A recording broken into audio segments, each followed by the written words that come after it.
लड़की रात में बहला फुसला के अपने घर ले जाती है। लड़का इस बात से अनजान था कि वो लड़की एक वैम्पायर होती है। अब आपको क्या लगता है कि वो लड़की उसका पूरा खून चूस लेगी या फिर कुछ गंदी गंदी हरकतें करेगी? जो कुछ भी उनके बीच होगा उसे जानने के लिए हमें कहानी के थोड़ा सा पीछे जाना पड़ेगा। इस लड़के का नाम कोया मोरी है और इसे रोमांस जैसी चीजों में कोई दिलचस्पी नहीं होती है। इसलिए जब स्कूल में से एक लड़की लव लेटर देती है तब वो लड़की को रिजेक्ट कर देता है। क्लास की दूसरी लड़कियां उस पर प्ले बॉय होने का इल्जाम लगाने लगती हैं। उस दिन के बाद से उसे रात में नींद आना बंद हो गई थी और उसने वो सब दोबारा से न झेलने की वजह से स्कूल भी जाना बंद कर दिया था।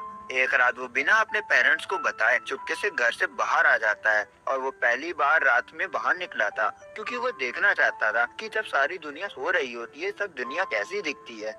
रास्ते में उसे एक वेंडिंग मशीन दिखती है जिसमें अल्कोहल भी मिलता था। अब उसके आसपास और कोई नहीं था, इसलिए वो हिम्मत जुटा के एक कैन खरीदने की कोशिश करता है। तभी अचानक से एक लड़की नासुना वहाँ आ जाती है और वो बहुत ज्यादा डर जाता है। लड़की कहती है कि 18 साल से कम उम्र के बच्चों के लिए अल्कोहल बैन है। को तुरंत बहाने बनाने लगता है और कहता है कि वो दोबारा नहीं करेगा। वो भागने की कोशिश करता है लेकिन वो उसका हाथ पकड़ लेती है और कहती है कि वो उसे पुलिस के पास नहीं ले जाएगी। नाज़ुना उससे कहती है कि अगर उसे रात में नींद नहीं आती और उसे आराम करना है तो वो उसके साथ चले। कोया मोरी को उस पर शक तो हो रहा था, हालांकि फिर भी वो उसके साथ चला जाता है। कुछ देर बाद वो उसे बहला फुसलाकर अपने साथ घर चलने के लिए मना लेती है। रूम में आते ही को देखता है कि वहाँ पे सोने के लिए सिर्फ एक गद्दा पड़ा हुआ है। तभी नाज़ुना अपनी जैकेट उतार देती है और उसे अपने सुंदर सा शरीर दिखा देती है। तब को लगने लगता है कि वो उसके साथ कुछ उल्टा सीधा करके उसका फायदा उठाना चाहती है, इसलिए वो वहाँ से भागने लगता है। हालांकि नाज़ुना फिर से उसे रोक लेती है। वो उसे कहती है कि अगर उसे अपने घर में नींद नहीं आती है तो वो यहाँ सो सकता है। अब वो वहाँ से ऐसे ही तो भाग नहीं सकता था, इसलिए वो सोने का नाटक करता है और प्लान बनाता है कि जब वो सो जाएगी तब वो वहाँ से बाहर निकलेगा। इसी वक्त नाज़ुना अपने नुकीले दांत दिखाती है और उसके गले पर काट लेती है और उसका खून चूसने लगती है। उसके खून का स्वाद इतना अच्छा था कि वो चिल्ला पड़ती है और कहती है कि वो कितना डिलीशियस है। तभी को भी उठ जाता है और देखता है कि उसके गले पर खून लगा हुआ है।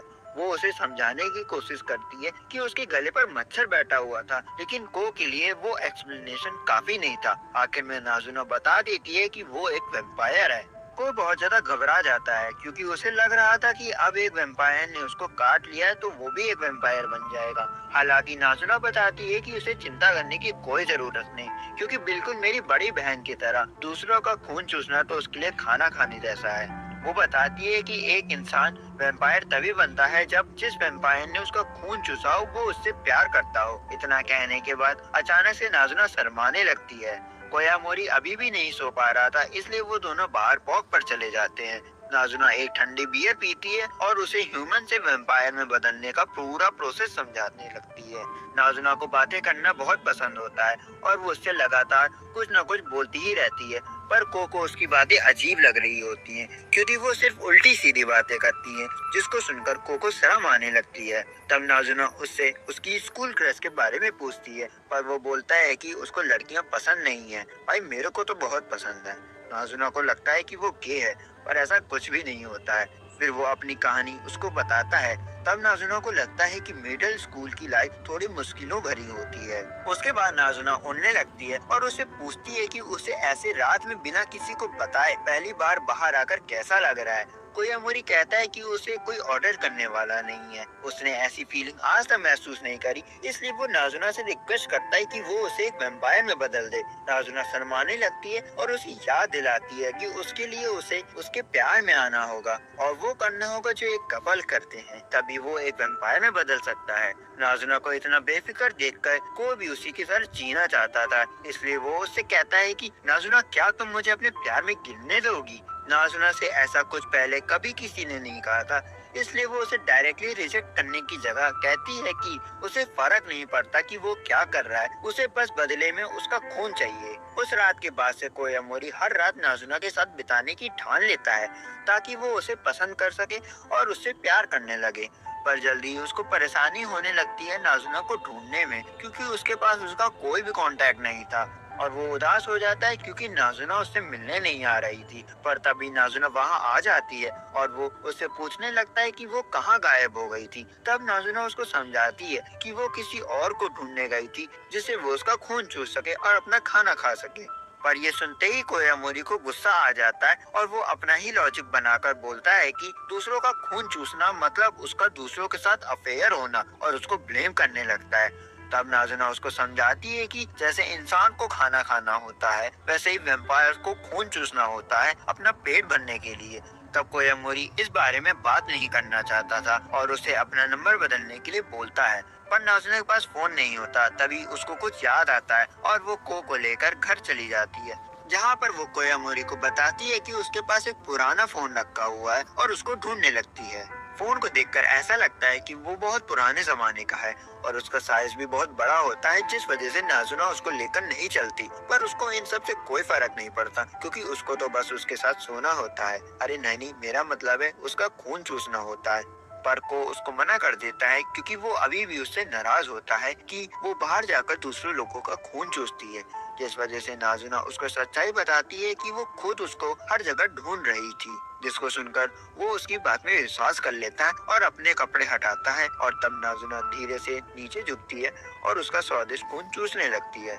जब नाज़ुना उसके बगल में सो जाती है तब कोयामोरी उसको देखता है और उसके दिल की धड़कनें तेज हो जाती हैं। तब वो ये निर्णय लेता है कि वो नाज़ुना से रोज मिलेगा। अगली रात कोयामोरी नाज़ुना को फिर से ढूंढता है पर वो उसको नहीं मिलती। पर तभी वो अचानक से वहाँ उड़कर आ जाती है। तब कोयामोरी उसको अपनी घड़ी दिखाता है जिससे वो अपने बचपन में खेलता था और वो लोग उससे बात भी कर सकते हैं। फिर वो लोग उस घड़ी को टेस्ट करने का सोचते हैं कि वो घड़ी चल भी रही है या नहीं। और ये टेस्ट करते टाइम कोयामोरी को लगता है कि वो अपनी गर्लफ्रेंड के साथ डेट में आया है और वो विश करता है कि वो नाज़ुना के साथ जल्द ही प्यार में पड़ जाए। पर जब नाज़ुना ये सब सुन लेती है तो वो शर्मा जाती है। वो अचानक से कोयामोरी के सामने आ जाती है और उसको उड़ने के लिए ले जाती है। तब कोयामोरी उसका नाम बहुत प्यार से बुलाता है तो वो उसका खून चूसने के लिए रुक नहीं पाती। नाज़ुना का चेहरा लाल हो जाता है जिसको देख करके समझ आता है कि वो बहुत ज्यादा शर्मा रही है। उसके बाद एक दूसरे को गुड बाय बोलने के बाद कोयामोरी अकेले अपने घर जा रहा होता है और अपनी दूसरी घड़ी की तरफ देखता है और पास्ट में जो हुआ उसको याद करता है कि कैसे उसने दो घड़ी खरीदी थी जब वो 9 साल का था पर उसके साथ खेलने के लिए कोई भी नहीं था। तो वो अपनी एक घड़ी को मेल बॉक्स के ऊपर रख देता है जिससे कोई आदमी उसको उठा ले जाए और उसके साथ वो बात कर सके। कुछ समय बाद वो देखता है कि उसकी घड़ी में कोई भी मैसेज नहीं आया तो वो वापस से उस मेल बॉक्स में चेक करने के लिए जाता है पर उसको वो घड़ी वहाँ नहीं मिलती, जिस वजह से उसके अंदर एक अजनबी आदमी से बात करने की हिम्मत भी चली जाती है और वो अपनी घड़ी को हमेशा के लिए रख देता है। तभी उस समय उसको अपनी घड़ी से एक आवाज आती है और वो पीछे मुड़कर देखता है तो उसके पीछे अकीरा उसकी क्लासमेट खड़ी होती है। तब उसको समझ में आता है कि मेल बॉक्स के ऊपर से घड़ी उठाने वाला और कोई नहीं बल्कि अकीरा होती है। उस समय अकीरा ने पीछे से देख लिया था कोयामोरी को घड़ी रखते हुए पर उसको लगा था कि उसने ये घड़ी उसको दी है अपनी दोस्ती के लिए, जिस वजह से वो कोयामोरी को अपना दोस्त मानने लगी। ये गलतफहमी कोयामोरी को थोड़ा उदास कर देता है पर तब उसको याद आता है कि वो कैसे हमेशा अकेला ही रहता था अपनी अजीब सी पर्सनैलिटी की वजह से और अकीरा हमेशा उसके साथ गेम खेलने के लिए भी बोलती थी। अंततः कोयामोरी अकीरा से मिलता है बिना उसको सच्चाई बताए। तब कोयामोरी उससे पूछता है कि सुबह के 4 बजे वो बाहर क्या कर रही है। तब अकीरा उसको बताती है कि वो रोज सुबह जल्दी उठती है और मजे करते हुए स्कूल जाती है। जब वो वहाँ से जाने लगती है तब वो कोयामोरी से बोलती है कि वो आशा करती है कि वो कल फिर से कोयामोरी से मिल सके। अगले दिन कोयामोरी नाज़ुना के साथ ही रुकता है जब तक वो सो नहीं जाती पर वो उससे बोलता है कि उसको आज जल्दी घर जाना होगा। नाज़ुना उसको थोड़ा परेशान करती है और बोलती है कि वो पक्का किसी दूसरी लड़की से मिलने जा रहा होगा क्योंकि वो वहाँ से इतनी जल्दी जा रहा होता है। कोयामोरी तुरंत ये बात मानने से इनकार कर देता है पर नाज़ुना को थोड़ा शक हो गया था। तब हम देखते हैं कि कोयामोरी अकीरा से एक पार्क में मिलने आया है जहाँ पर वो लोग एक बेंच पर बैठकर कुछ बातें करते हैं। तभी वहाँ पर नाज़ुना भी आ जाती है और वो ऐसे घबरा जाता है कि जैसे उसकी गर्लफ्रेंड ने उसको दूसरी लड़की के साथ पकड़ लिया हो। तब अकीरा सोचती है कि ये लड़की का कोयामोरी के साथ क्या नाता है।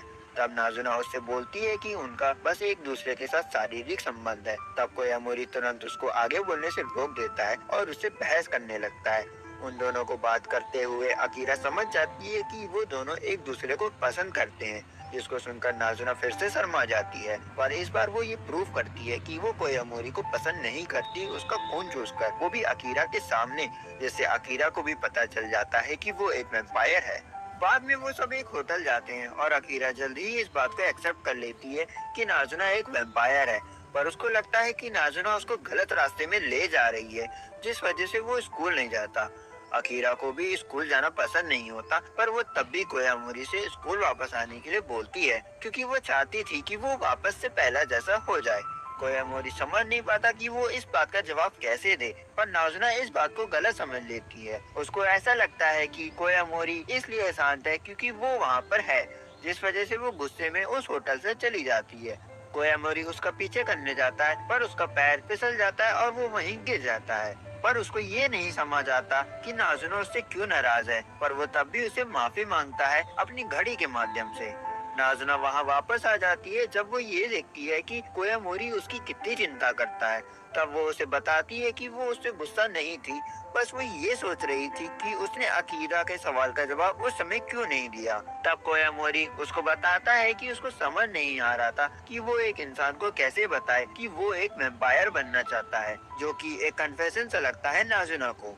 जब नाज़ुना कोयामोरी के मुंह में लगा हुआ खून देखती है, तो वो बिना किसी संकोच के उसको किस कर लेती है, जो कि कोयामोरी को शॉक कर देता है, क्योंकि ये उसकी पहली किस थी। तब नाज़ुना उसको बताती है कि अब से उसकी एक वैम्पायर दोस्त है और वो वहाँ से उड़कर चली जाती है। तब कोयामोरी धीरे से बोलता है कि दोस्त एक दूसरे को किस नहीं करते। एक दिन कोयामोरी हर रात की तरह नाज़ुना को ढूंढने जाता है, पर तभी वो एक कपल को किस करते हुए देख लेता है, जिसको देखकर वो चौंक जाता है, क्योंकि उसके हिसाब से सिर्फ कपल्स ही एक दूसरे को किस कर सकते हैं। और जब कल नाज़ुना ने कोयामोरी को किस करा था, तब वो इतना ज्यादा नर्वस हो गया था कि उसको लगने लगा कि उसको नाज़ुना से प्यार हो गया है। वो ये सब अपने दिमाग में सोच ही रहा था कि तब तक वहाँ नाज़ुना आ जाती है और वो तुरंत उसके सामने अपना कॉलर नीचे कर देता है और उससे बोलता है कि वो उसका खून चूस ले, क्योंकि अब उसको नाज़ुना से प्यार हो गया है। नाज़ुना उसका खून चूस लेती है, पर वो वैम्पायर में नहीं बदलता। तब नाज़ुना उसको बताती है कि ये उसके अंदर की हवस है, प्यार नहीं। तब कोयामोरी थोड़ा शर्मा जाता है, क्योंकि वो बस 14 साल का लड़का है और वो अभी ये सब फीलिंग समझ नहीं सकता था, और उसकी नाज़ुना के प्यार में पड़ने की गलतफहमी भी दूर हो जाती है। फिर थोड़ी देर बाद कोयामोरी फिर से अकीरा से रात में मिलता है, जो कि सुबह के 12 बजे स्कूल जा रही होती है। तब को समझ आता है कि अकीरा को भी रात में नींद नहीं आती। तब वो अकीरा को भी नाज़ुना के घर ले जाता है। वहाँ जाकर अकीरा बोलती है कि उसने पक्का नाज़ुना के साथ गंदी गंदी हरकतें करी होंगी, क्योंकि उसने अपना स्कूल भी छोड़ दिया है। पर जब वो उन लोगों के साथ रुकती है, तो वो समझ जाती है कि ये दोनों बस साथ में गेम्स खेलते हैं और बातें करते हैं। नाज़ुना अकीरा को उनके बीच के डील के बारे में बताती है कि को नाज़ुना को उसका खून चूसने देगा जब तक को नाज़ुना के पैर में नहीं पड़ जाता और एक असली वैम्पायर नहीं बन जाता। भविष्य में जब अकीरा कोयामोरी से उसके फ्यूचर के बारे में पूछती थी, तब वो हमेशा शांत रहता था, पर अब वो जोश के साथ बोलता है कि वो एक वैम्पायर बनना चाहता है। तब नाज़ुना उनसे बोलती है कि अब उनको एक आखिरी एक्टिविटी करनी होगी रात में सोने के लिए, जो कि सबको एक साथ लेटना होता है। अकीरा पहली बार किसी लड़के के साथ लेटी थी, तो वो थोड़ा सा नर्वस हो जाती है, पर जब अकीरा कोयामोरी की भोली सी सूरत देखती है, तो वो रिलैक्स हो जाती है, क्योंकि उसने कोयामोरी को हमेशा से अपना बेस्ट फ्रेंड माना है। पर वो तब भी उसके वैम्पायर बनने के गोल में उसका साथ देती है, पर वो ये भी बोलती है कि वो वापस से स्कूल आने लगे। अकीरा उससे ये भी बोलती है कि वो जब भी स्कूल जाए, तब वो उसको पहले से बता दे। उस रात अकीरा को आखिर में नींद आ ही जाती है और वो 4 घंटे के लिए सो जाती है सुबह होने तक।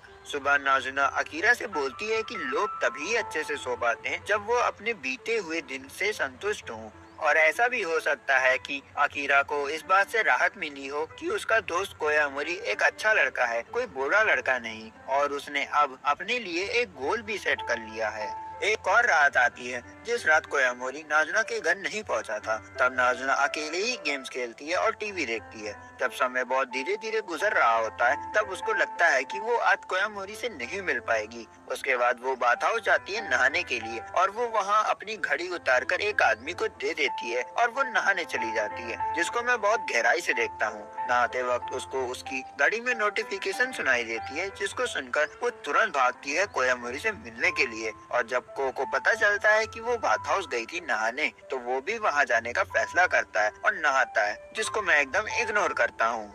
जब वो वहाँ से नहाकर बाहर निकलता है, तब वो देखता है कि नाज़ुना वहाँ बैठी है और वो उससे बोलता है कि वो उसका खून चूसे, और इस बार उसको ऐसा करवाने में अच्छा सा लगता है, पर वो तब भी वैम्पायर नहीं बनता। इसको देखकर ऐसा लगता है कि वो अभी भी उसके प्यार में नहीं पड़ा है, और उसको खून चुसवाते समय जो अच्छी फीलिंग मिली थी वो बस उसकी हवस थी, जिससे हमको पता चलता है कि हमारा कोयामोरी भी एकदम हम लोगों की तरह ही ठरकी है। नाज़ुना कोयामोरी की सोच को समझ जाती थी उसका खून चूसकर, पर उसको उससे कोई फर्क नहीं पड़ता था, क्योंकि जब जब कोयामोरी के इमोशन बदलते थे तब उसका खून का स्वाद भी बदल जाता था, और अब उसको रोज मजा आने लगा था कोयामोरी का अलग अलग स्वाद का खून चूसने में। उस समय कोयामोरी सोचता है कि नाज़ुना ने कितने लोगों का खून चूसा होगा उससे मिलने से पहले, और वो ये नहीं चाहता कि वो अब दूसरे लोगों का खून चूसे, क्योंकि उसको ऐसा लगता था कि जैसे उसकी गर्लफ्रेंड उसके अलावा किसी और के साथ रिलेशनशिप में हो। जब नाज़ुना देखती है कि कोयामोरी ज्वेलस हो रहा है, तो वो अपने पास्ट के बारे में उसे बताने लगती है। उसने पहले अपने ही घर में एक काम करना शुरू किया था, जिसमें वो दूसरे लोगों को सोने में मदद कराती थी, और वो बात करते करते कोयामोरी को अपनी सबसे महंगी सर्विस ऑफर करती है, जिसमें वो उसकी पीठ की मालिश करती है। जब माहौल थोड़ा सा प्यार भरा हो जाता है, तब नाज़ुना फिर से कोयामोरी का खून चूसने वाली ही थी, पर तभी कोई बाहर से गेट खटखटाने लगता है, और तब नाज़ुना को पता चलता है कि उसने अपनी सर्विस का बोर्ड हटाया ही नहीं था, जिस वजह से वहाँ पर कस्टमर्स आ जाते हैं। क्योंकि नाज़ुना बस मसाज सर्विस ही करती थी, तो वो ये काम कोयामोरी को करने के लिए बोलती है, और बोलती है कि वो उसको अपनी इनकम से आधा पैसा देगी और किस भी करेगी उसके रिवॉर्ड के लिए। कोयामोरी तब तो मान जाता है, पर वो जल्दी उसको किस करना चाहता था, जो कि मैं भी करना चाहता हूँ, तो वो ये नौकरी करने के लिए तैयार हो जाता है। कस्टमर का नाम कियोसुमी होता है, जो कि 24 साल की एक लड़की होती है, और वो एक कंपनी में काम करती है जहाँ पर उसके बॉस उससे ज्यादा काम करवाते थे। वो वहाँ पर पहले भी आ चुकी थी और नाज़ुना से मसाज भी ली थी, जो उसको बहुत पसंद आई थी, और अपने एक बिजी डे के बाद वो वहाँ फिर से आने का सोचती है। जब उसको पता चलता है कि कोयामोरी बस 14 साल का लड़का है, तब उसको उसके ऊपर दया आती है, और वो सोचती है कि पक्का इसके घर में कुछ पैसों की दिक्कत होगी, तभी वो इतनी छोटी सी एज में काम कर रहा है। कोयामोरी उसको बताता है कि वो वहाँ पे इसलिए काम कर रहा है क्योंकि वो रात में एक फ्री लाइफ जीना चाहता है। अब कियोशिमी को ये नहीं पता होता कि कोयामोरी एक वैम्पायर बनना चाहता है, पर उसके वर्ड से उसको अपनी स्कूल लाइफ याद आ जाती है कि कैसे वो भी रात में सुनसान सड़क में घूमती थी और सोचती थी कि जैसे उसने पूरी दुनिया खरीद ली हो। तब कियोशिमी अपने बारे में बात करती है। उसको दिन भर इतना सारा काम करना पड़ता है और उसको सबको फेक स्माइल दिखाना पसंद नहीं होता, पर तभी कियोशिमी के बॉस का कॉल आता है और वो उसको ओवर टाइम करने के लिए बुला लेते हैं। तब कोयामोरी उसमें अपना पास देखता है कि उसको भी ऐसी जिंदगी जीनी पड़ती थी जो कि उसको पसंद नहीं थी, और वो बड़ी हिम्मत करके कियोशिमी को काम करने के लिए वहाँ से जाने नहीं देता। तेज आवाज सुनकर नाज़ुना भी वहाँ आ जाती है। जब कियोशिमी नाज़ुना को दीवार से बाहर आते हुए देखती है, तो वो डर जाती है। जब नाज़ुना सुनती है कि कोयामोरी उसको जाने से रोक रहा है, तो नाज़ुना कियोशिमी को खिड़की से बाहर फेंक देती है। जब कियोशिमी को लगता है कि अब वो मरने वाली है, तब कोयामोरी उसका हाथ पकड़ लेता है और नाज़ुना दोनों को बचा लेती है। उसके बाद कोयामोरी को बहुत बुरा लगता है और वो उससे माफी मांगता है। तब वो बताता है कि नाज़ुना एक वैम्पायर है और वो भी एक वैम्पायर बनना चाहता है। वो कियोशिमी को मनाता है कि वो काम करने ना जाए और उनके साथ वहीं रुके और उसके साथ रात में मजे करे। कियोशिमी ये सब सुन के बहुत इम्प्रेस हो जाती है और वो खुल के हंसने लगती है, पर उसको अपनी वही लाइफ को जीना होता है, तो वो वहाँ से अपने काम में जाने का डिसाइड करती है। और एक एडल्ट की जिंदगी भी ऐसी ही होती है। कियोशिमी जाते समय कोयामोरी को विश करती है कि वो जल्दी से वैम्पायर बन जाए। कियोशिमी को जाते हुए देखकर कोयामोरी उससे प्रॉमिस करता है कि वो उसको वैम्पायर बना देगा अगर वो अपनी ह्यूमन लाइफ से परेशान हो जाए। इसका जवाब कियोशिमी हंसते हुए देती है और उसकी काइंडनेस को एक्सेप्ट करते हुए हाँ बोलती है। कियोशिमी के जाने के बाद कोयामोरी वापस से नाज़ुना से बात करता है। एक रात वो दोनों डिसाइड करते हैं कि वो दोनों डेट के लिए स्विमिंग पूल में जाएंगे, जहाँ रात में प्यार भरा माहौल होता है। कोयामोरी देखता है कि दो अनजान लोग नाज़ुना से बात कर रहे हैं, जिसको देखकर वो थोड़ा ज्वेलस हो जाता है। वो नाज़ुना को वहाँ से ले जाता है क्योंकि वहाँ बहुत लोग होते हैं और वो नहीं चाहता था कि कोई नाज़ुना के करीब आए। नाज़ुना कोयामोरी को लेकर उड़ जाती है और उसको उसके स्कूल के स्विमिंग पूल में ले जाती है क्योंकि उसको दूसरे लोगों से दिक्कत होती है। पर अब वहाँ कोई नहीं होता, तो वो लोग अपनी डेट को कंटिन्यू करते हैं। नाज़ुना उसका खून चूसती है क्योंकि उसको उसके दूसरे इमोशंस को फील करना होता है। फिर अगली रात आती है और कोयामोरी नाजुना को ढूंढने के लिए जाता है, पर तब बहुत बारिश हो रही थी, जिससे बचने के लिए वो कहीं छुप जाता है। पर उसको तभी एक लड़की मिलती है जिसको देखकर लगता है कि वो कोयामोरी में इंटरेस्टेड हो, क्योंकि वो बार बार कोयामोरी को चिढ़ाती है अपनी बॉडी दिखाकर और उसकी कोल्ड ड्रिंक भी ले लेती है। वो उसको अपने साथ चलने के लिए बोलती है, तो कोयामोरी उसके पीछे पीछे चलने लगता है, क्योंकि वो एक सीधा लड़का होता है। तब वो लड़की अपना असली फॉर्म में आ जाती है, जो कि एक वैम्पायर होती है,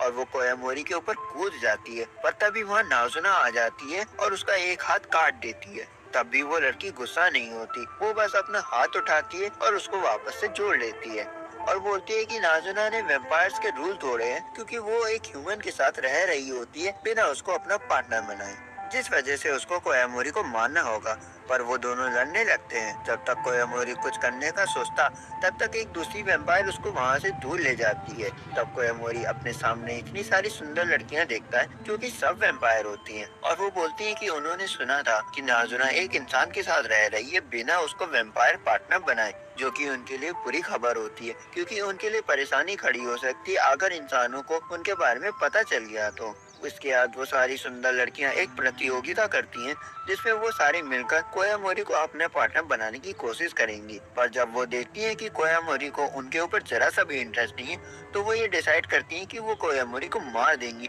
क्योंकि वो वैम्पायर बनना नहीं चाहता।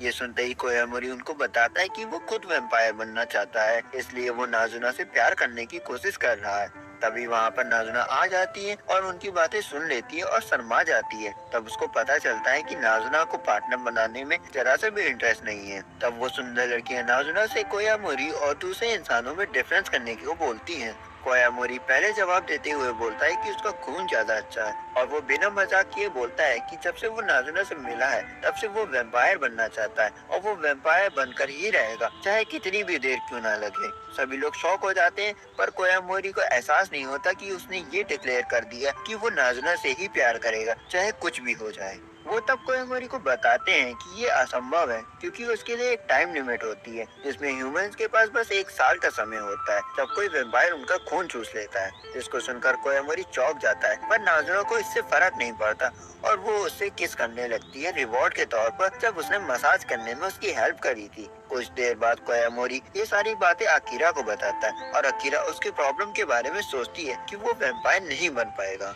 उनके हिसाब से तो कोयामोरी मर जाएगा, क्योंकि वो एक इंसान है। उसको वैम्पायर के बारे में बहुत कुछ पता होता है, तो वो थोड़ा डर जाता है। रात में कोयामोरी उस वैम्पायर से मिलता है जिसने नाजुना के साथ लड़ाई करी थी, और उसका नाम कीको होता है। कीको जानना चाहती थी कि कोयामोरी और नाजुना के बीच सब कैसा चल रहा है। तब उसको पता चलता है कि कोयामोरी एक जूनियर हाई स्कूल का स्टूडेंट है, जिसने कभी भी पहले प्यार नहीं किया था। तब कीको उसका लव मास्टर बनने का डिसाइड करती है और उसको प्यार में पढ़ने की स्किल सिखाती है, और उसके डेट्स के लिए एक लिस्ट भी बनाकर देती है। उसके बाद कोयामोरी जल्दी नाजुना से प्यार करना चाहता था, ताकि वो जल्दी से वैम्पायर बन सके, क्योंकि अब उसके पास टाइम कम बचा होता है। और वो उस लिस्ट से देखकर नाजुना के साथ डेट पर जाता है। पर ये सब नॉर्मल डेट जैसी मूवीज देखना और कॉफी पीना, इन सब का नाजुना में कोई भी असर नहीं होता। कोयामोरी का अजीब बर्ताव देखकर नाजुना समझ जाती है कि कोई तो उसको ये सब डेट्स में जाने का आइडिया दे रहा है। तो वो कोयामोरी से बोलती है कि वो बस रोज उससे मिले, और वो बहुत खुश होगी अगर वो उसके साथ वक्त बिताए, जैसा वो हमेशा करता है। जब वो लोग बिछड़ जाते हैं, तब कोयामोरी अपने पहले के क्लासमेट से मिलता है, जिसका नाम सेकी होता है, जो कि उसके और अकीरा के साथ बचपन में खेलता था। थोड़ी ही देर बाद वो दोनों अकीरा से मिलते हैं, जो कि अपने स्कूल जा रही होती है। तब वो लोग आपस में बात करते हैं। तब सेकी बताता है कि उसको रात में घूमना पसंद होता है, एकदम कोयामोरी की तरह, क्योंकि उसको एक लड़की पसंद होती है। कुछ दिन बाद कोयामोरी फिर से कीक्यू से मिलता है, पर कीक्यू को दिक्कत में होती है, तो वो उसको फॉलो करते हुए केटीवी में आ जाता है। तभी बाहर से एक लड़का झांक रहा होता है, जो कि कीक्यू से मिलने आया था। तब कोयामोरी को पता चलता है कि कीक्यू बहुत सारे आदमियों के साथ जुड़ी रही है अपने पार्टनर्स को बढ़ाने के लिए, और जो लड़का बाहर खड़ा है वो भी उनमें से एक है जो कीक्यू को पसंद करता है, और वो हमेशा कीक्यू का पीछा भी करता है। तब कीक्यू कोयामोरी को बताती है कि अगर वो उसको फिर से परेशान करेगा तो वो उसको मार देगी। तब कोयामोरी कीक्यू को समझाने की कोशिश करता है, पर तभी वो लड़का अंदर आ जाता है। तभी तुरंत कीक्यू उसको मारने के लिए उठती है, पर कोयामोरी उसको समय से बचा लेता है और उसको वहाँ से भगा ले जाता है। उस लड़के का नाम आकियामा होता है, और वो उसको बताता है कि वो कीक्यू से तब मिला था जब वो शराब के नशे में था, और वो लोग एक अच्छा दिन भी साथ में बिताते हैं, जिससे वो उसके प्यार में आ जाता है। आकियामा ये भी जानता है कि कीक्यू उसको पसंद नहीं करती, पर वो तब भी उसको देखना चाहता था।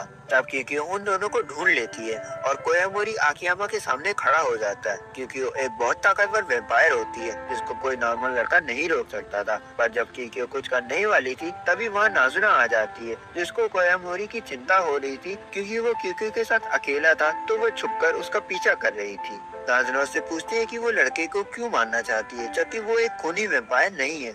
तब कीक्यू उसे बताती है कि उसको खूब सारे पार्टनर्स बनाने में अच्छा लगता है और वो भी कोयामोरी जैसा दोस्त पाना चाहती है। और ऐसा लगता है कि इंसान की हर चीज किसी न किसी तरह प्यार से जुड़ी हुई होती है, जिससे कीक्यू बहुत थक गई थी और आकियामा ही उसका इकलौता दोस्त होता है और उसे अपनी दोस्ती को अच्छा रखने के लिए उसे उसको मारना होता है, क्योंकि उसके पास और कोई रास्ता नहीं होता है। जिसके लिए कीक्यू रोने लगती है, क्योंकि वो भी अपने दोस्त आकियामा को खोना नहीं चाहती, क्योंकि वो उसकी हर बात को सुनता था। आकियामा ये सब सुनने के बाद बोलता है कि वो भी उससे दूर होना नहीं चाहता और उससे बोलता है कि वो उसको वैम्पायर बना दे, जिससे वो लोग हमेशा साथ रहें दोस्त बनकर। क्योंकि कीक्यू और आकियामा दोनों एक दूसरे के साथ रहना चाहते हैं, तो आकियामा अपने हाथ आगे करता है, जिससे वो वैम्पायर बनने का रिचुअल पूरा कर सके।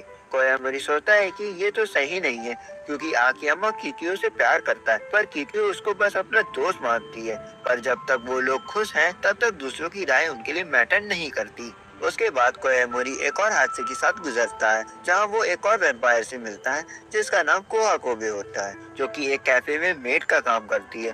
और अभी की बात है, उसकी एक दोस्त वहाँ काम करने नहीं आई होती है, तो उसको वहाँ अपनी दोस्त की जगह किसी को काम करने के लिए बुलाना पड़ता है। और वो ये भी नहीं चाहती कि कोई सुंदर लड़की वहाँ काम करे, क्योंकि वो ये नहीं चाहती थी कि उसकी पॉपुलैरिटी वहाँ कम हो जाए। तो वो वहाँ नाज़ुना को काम करने के लिए बोलती है और पैसों के लालच में नाज़ुना काम करने के लिए हाँ भी बोल देती है। कोयामोरी भी पहली बार मेड कैफे में जाता है, जहाँ वो देखता है कि गेस्ट उन सुंदर सुंदर मेड से सर्विस लेते हैं, जैसे कि वो उनके मालिक हो। फिर कोयामोरी एक और मेड से मिलता है, जो उसको बताती है कि वो वहाँ की पॉपुलर मेड थी कोहाकोबे के आने से पहले, लेकिन जब से कोहाकोबे वहाँ आई है, उसने अपने प्यार और उत्साह से लोगों का दिल हासिल कर लिया और वो वहाँ की पॉपुलर मेड बन गई। तब कोहाकोबे कोयामोरी को सरप्राइज होते हुए देखती है और उसको देखकर खुश हो जाती है। काम के बाद कोहाकोबे को एक मेल आता है, जिसमें मेड की फोटोज होती हैं, जो कि चुपके से ली गई थी, जिससे कोहाकोबे को लगता है कि उसकी भी चुपके से फोटो ली गई होगी। तब कोयामोरी बताता है कि ये शायद किसी ह्यूमन मेड की फोटो है।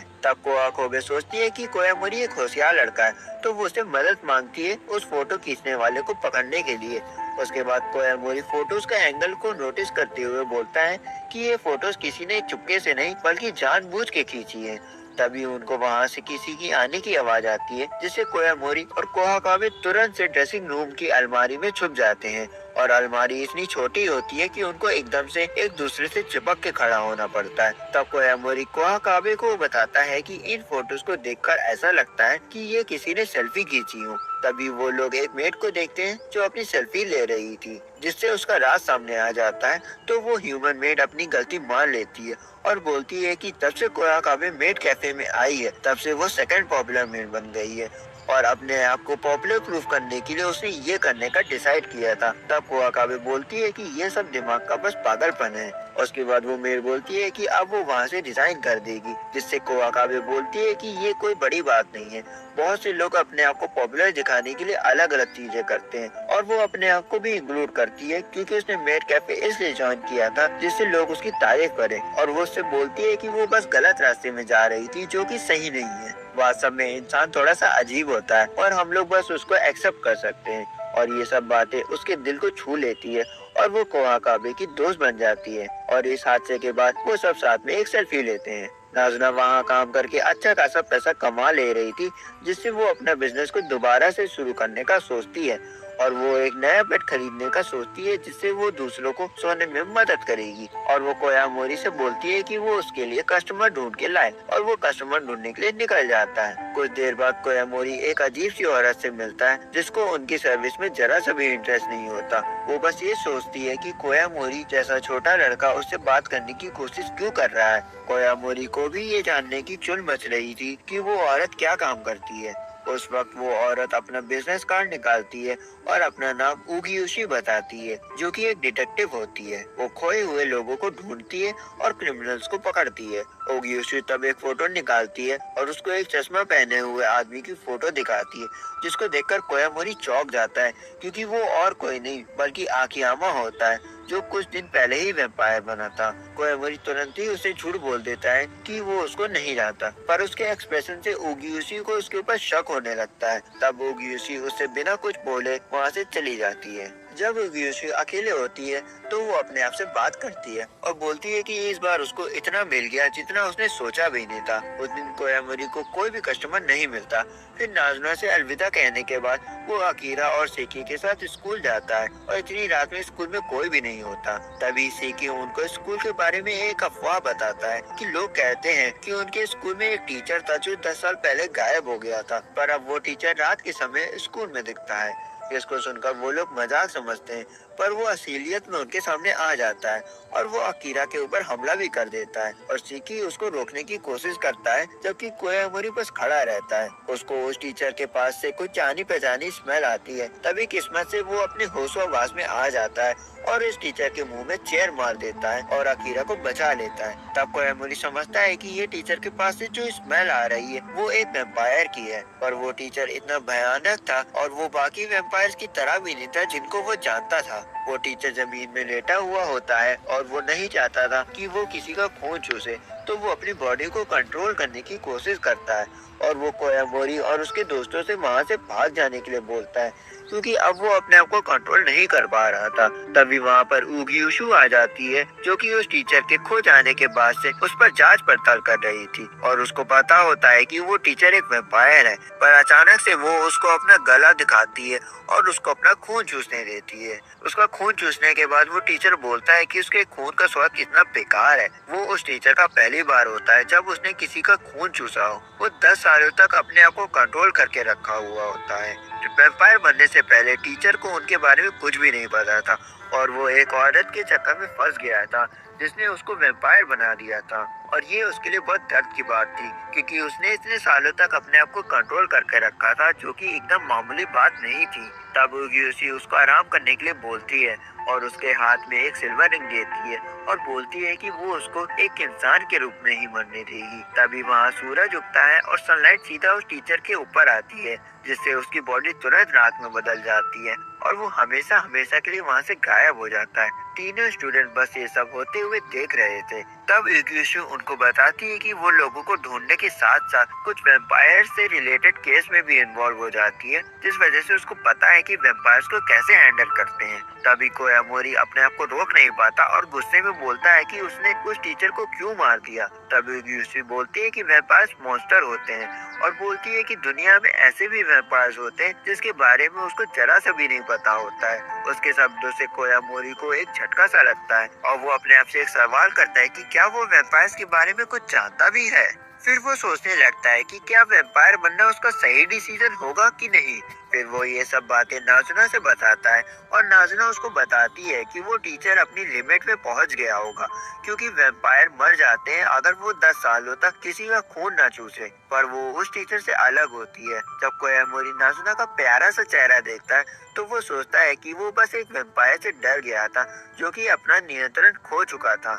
फिर वो नाज़ुना से माफी मांगता है और माफी के तौर पर वो उसको अपना खून चूसने देता है। कोयामोरी रात में ये सारी बातें सोचता है और वो अपने इमोशंस को कंट्रोल करने की भी कोशिश करता है, पर ये सब उसके लिए थोड़ा सा मुश्किल होता है। रात के समय सीकी कोयामोरी से अकेले में मिलता है और उससे कहता है कि उसको पता है कि वो एक वैम्पायर बनना चाहता है, पर एक दोस्त होने के नाते सीकी को उसकी बहुत चिंता होती है कि वो भी कहीं उस टीचर की तरह अपना मानसिक संतुलन ना खो दे। फिर सीकी उससे पूछता है कि वो एक व्यापार बनना क्यों चाहता है। कोयामोरी समझ नहीं पाता कि वो इसका जवाब कैसे दे, क्योंकि पहले तो वो रात में फ्री होकर घूमना चाहता था, पर उसने अपना ये गोल कुछ समय के लिए हासिल कर लिया, तो अब उसका एक वैम्पायर बनने का क्या उद्देश्य है। उसके बाद कोयामोरी नाज़ुना से मिलता है और उससे भी ये सवाल पूछता है, क्योंकि पहली बार कोयामोरी को रात में घूमने में बहुत एक्साइटमेंट हुई थी, पर जैसे ही उसकी ये लाइफ डेली लाइफ का रूटीन बन गया तो अब उसको थोड़ा कम एक्साइटमेंट होने लगा। नाज़ुना उसको मनाती नहीं है, बल्कि वो ईमानदारी से उसको बताती है कि एक वैम्पायर की लाइफ कितनी बोरिंग होती है, क्योंकि वो बस समय को गुजारने के सिवा और कुछ नहीं कर सकते। नाज़ुना समझ जाती है कि अब कोयामोरी थोड़ा हिचकिचा रहा है, पर वो उससे उसका जवाब नहीं पूछती और वो हर बार की तरह उसका खून भी नहीं चूसती, बल्कि वो बस उसका गला चाटकर वहाँ से चली जाती है। कुछ समय बाद कोयामोरी ओगियोशी से मिलता है और वो उसे बोलता है कि अभी के लिए उसको नहीं पता कि वो एक वैम्पायर बनना क्यों चाहता है, और वो उसे बोलता है कि उसको पता है कि वो वैम्पायर से बहुत नफरत करती है और वो चाहता है कि वो नाज़ुना को जरा सा भी चोट ना पहुंचाए। तो वो उससे ये जानने की कोशिश करता है कि वो वैम्पायर्स को कैसे मारती है, जिससे नाज़ुना अपना उससे बचाव कर सके, पर वो ये जानने में नाकामयाब हो जाता है। पर तभी उसको पता चलता है कि ओगियोशी को पहले से ही उसके और नाज़ुना के बारे में सब पता होता है, और यहाँ तक कि उसको ये भी पता होता है कि वो एक वैम्पायर बनना चाहता है। तो ओगियोशी उसको बताती है कि उसको दूसरे वैम्पायर्स मार देंगे अगर वो 1 साल के अंदर वैम्पायर नहीं बना तो, और अगर वो किस्मत से वैम्पायर बन गया तो वो उसको मार देगी। हाँ, अगर वो एक वैम्पायर नहीं बना तो वो उसको सबसे बचाएगी भी। तब कोयामोरी दूसरे वैम्पायर्स के बारे में सोचता है जिससे वो अभी कुछ दिनों में ही मिला था, और वो ओगियोशी की बात में विश्वास नहीं कर पा रहा था कि सारे वैम्पायर्स मॉन्स्टर्स होते हैं। तो वो वहाँ से भागकर एक पार्क में चला जाता है, जहाँ पर वो नाज़ुना से इन सब के बारे में बात करने की सोचता है। पर वो इस बारे में चिंतित होता है कि अगर वो नाज़ुना से मिलने जाएगा तो ओगियोशी उसको ढूंढ लेगी और मार देगी। पर तभी वहाँ पर एक फीमेल वैम्पायर आ जाती है जिसका नाम हात्सुका होता है, और वो कोयामोरी को अपने घर में इनवाइट करती है। और जब वो लोग घर में बातें करते हैं तब कोयामोरी बहुत शॉक हो जाता है, क्योंकि उसको तब पता चलता है कि वो फीमेल वैम्पायर एक आदमी है और उसके साथ मेल और फीमेल दोनों उसके पार्टनर्स बनना चाहते हैं। वो वैम्पायर उससे पूछती है कि उसके और नाज़ुना के बीच में सब कैसा चल रहा है। तब कोयामोरी उसको बताता है कि कैसे ओगियोशी ने उस टीचर को मारा था, और बोलता है कि वो अब वैम्पायर बनने में थोड़ा हिचकिचा सा रहा है। इस दौरान हात्सुका को उसके दोस्त एक फोटो भेजते हैं जिसमें एक टेबल टूटी हुई होती है। ये सब कुछ देर पहले ही की बात होती है जब नाज़ुना दूसरे वैम्पायर से कोयामोरी के बारे में बात करने गई थी, क्योंकि उसको पता था कि अभी की सिचुएशन के हिसाब से शायद कोयामोरी एक वैम्पायर ना बन पाए, और वो बाकी के वैम्पायर से उसको ना मारने की रिक्वेस्ट करती है। पर वो लोग टेबल तोड़ देते हैं जब वो लोग आपस में झगड़ने लगते हैं, और ये फोटो देखने के बाद हात्सुका अंदाजा लगाती है कि नाज़ुना खतरे में होगी, क्योंकि वैम्पायर इन सब चीजों में बहुत ही सख्त होते हैं। उसके बाद हात्सुका कोयामोरी को सजेस्ट करती है कि वो कोयामोरी को वैम्पायर में बदल देगी, क्योंकि उसको तो बस वैम्पायर बनना होता है और इससे क्या ही फर्क पड़ता है कि वो किसका पार्टनर बने। उसके इन शब्दों को सुनकर कोयामोरी को आखिर में रियलाइज हो जाता है कि उसको बस नाज़ुना का ही पार्टनर बनना होता है, और वो बिना कुछ सोचे हात्सुका को मना कर देता है। फिर वो हात्सुका से उस जगह के बारे में पूछता है और वो वहाँ से जल्दी में निकल जाता है। जब वो वहाँ पहुँच जाता है तब नाज़ुना वहाँ से जा चुकी थी। तब एक वैम्पायर उसको बताती है कि नाज़ुना को एक भारी कीमत चुकानी पड़ी उसको बचाने के लिए।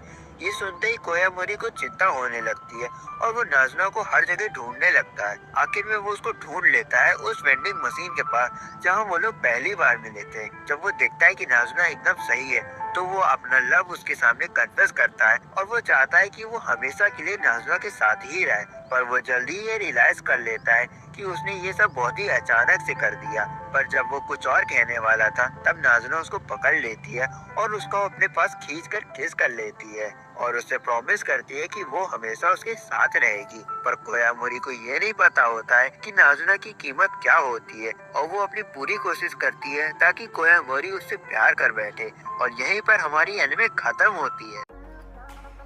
हेलो गाइस, आपको ये वीडियो कैसा लगा? अगर वीडियो अच्छा लगा तो वीडियो को लाइक एंड चैनल को सब्सक्राइब कर दीजिए। मिलते हैं कैसे नए वीडियो के साथ। Thanks for watching.